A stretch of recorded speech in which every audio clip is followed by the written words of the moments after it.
ዛሬ እንግዲህ በዚህ ማለዳ የስራ ቀን ነው። እዚህ አካባቢ የኛ የቢሮ አካባቢ ነው። ከዚህ ቀደምም ባሉን ችግኝ ተከላና የመከታተል ስራ እዚህ አካባቢ ያሉትን ዛፎች በመትከል በመንከባከብ በማሳደግ እየሰራን እንገኛለን። ዛሬ የተገናኘንበት ዓላማ የዘንድሮ የችግኝ ተከላ ፕሮግራም ነው።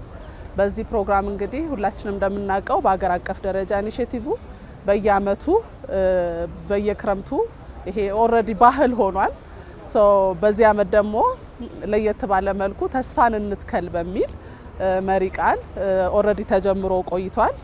እኛም ደግሞ በተቋማችን ሰራተኞቻችን በዚህም በብራንችም ያሉ በሁሉም አካባቢዎች ያሉትን ሰራተኞቻችንን በማስተባበር እየተከልን ነው የምንገኘው።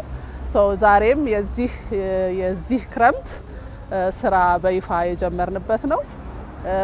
በዚህ አመት ችግኞችን እንተክላለን ብለን በተለይ በዚህ አመት ደግሞ ወደ 28,000 ችግኞችን በተቋማችን ብቻ በማስተባበር እንተክላለን ብለን የተነሳንበት ነው። ዛሬ የተወሰኑትን ችግኞች ደግሞ በዚህ አካባቢ የመትከል ፕሮግራም ነው እንዳያችሁት እያደረግን እያከናወንን ያለ ነው። ይሄ በየጊዜው የሚቀጥል ነው የሚሆነው ማለት ነው። አረንጓዴ አሻራ በርካታ አመታትን ስንተክል የቆየንበት ነው። ከመጀመሪያው አመት ጀምሮ ያሉትን በምናይበት ጊዜ ኦልሬዲ ዛፍ ሆነዋል። በየአካባቢው የተከልናቸው በተለያየ ጊዜ አንዱ የአየር ንብረትን ከማስተካከል አኳያ የአፈር መሸርሸርን ከማስወገድ አኳያ በሀገራችን በጣም የዛፍን መጠን የፎረስትሪ መጠን ለመጨመር የምናደርገው ስራ ከፍተኛ አስተዋጽኦ አምጥቷል ማለት ነው። ከዛም ባሻገር የምንተክላቸው ችግኞች ሀገር በቀል ናቸው። እንደዚሁም ደግሞ የፍራፍሬ ዛፎችን እንተክላለን። ይሄ በምግብ ራሳችንን ከመቻል አኳያ ከፍተኛ አስተዋጽኦ ይኖረዋል እና ይሄ ሁሉ በጣም ብዙ በኢኮኖሚም በልማትም በኢንቫይሮንመንትም በመጠበቅም በጣም ከፍተኛ አስተዋጽኦ ያለው ነው። እንደ ባህል በሀገራችን ዛፍ መቁረጥ ሳይሆን ዛፍ መትከል ባህል እየሆነ መጥቷል ማለት ነው።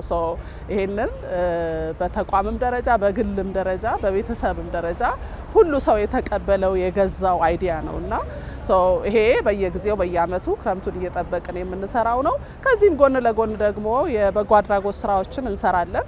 ተቋማችን በዚህ አመት በርከት ያሉ የበጎ አድራጎት ስራዎችን እየሰራ ይገኛል። የሪፎርሙ አንዱ አካል የሶሻል ሪስፖንሲቢሊቲ መወጣት አለበት። አንድ ተቋም የመንግስትም ሆነ የግል የትኛውም አይነት ድርጅት የሶሻል ሪስፖንሲቢሊቲ ሊኖረው ይገባል ብለን እናምናለን እና ከዚህ አኳያ የኢሚግሬሽንና ዜግነት አገልግሎት በዚህ አመት በርከት ያሉ የበጎ አድራጎት ስራዎችን ሲሰራ ከርሟል። ከዚህ ጎን ለጎን በዚህ ክረምትም በርከት ያሉ የበጎ አድራጎት ስራዎችን አቅደናል ማለት ነው። ለተማሪዎች የትምህርት ቁሳቁስን ድጋፍ ማድረግ ሊሆን ይችላል፣ የደም ልገሳ ሊሆን ይችላል፣ የደካማ ቤቶችን መገንባት ሊሆን ይችላል። ይሄንን ሁሉ እናደርጋለን በዚህ ክረምትም። ከችግኝ መትከል ጎን ለጎን እነዚህንም ስራዎች እየሰራን እንቀጥላለን ማለት ነው። የክላይሜት ቼንጅ ኢሹ ዓለም አቀፍ ፌኖሜና ነው። በጣም እንደ ትልቅ ችግር የሚጠቀስ ነው። ይሄንን ግን ሁል ጊዜ ተሰብስበን በማውራት አንፈታውም። ልንፈታ የምንችለው በመትከል ነው። በተግባር ደግሞ ኢትዮጵያ በብዙ ዓለማት በዚህ ታውቃለች፣ ተሸልማበታለች። ይሄ የሀገርን ኢሜጅ የሚቀይር ነው። አፍሪካ በረሃ እንደሆነ፣ አፍሪካ የዛፍ እጥረት የምግብ እጥረት እንዳለበት በጣም በብዙ በኔጌቲቭ የሚጠቀስ ነው ኢትዮጵያንም ጨምሮ እና ይሄንን ማድረጋችን በፖዚቲቭ በጥሩ ኢሜጅ በበጎ ኢሜጅ ኢትዮጵያን በዓለም አቀፉ መድረክ የሚያስጠራና ያስጠራ ተግባር ነውና መቀጠል ያለበት ነው ብዬ ነው ማምነው።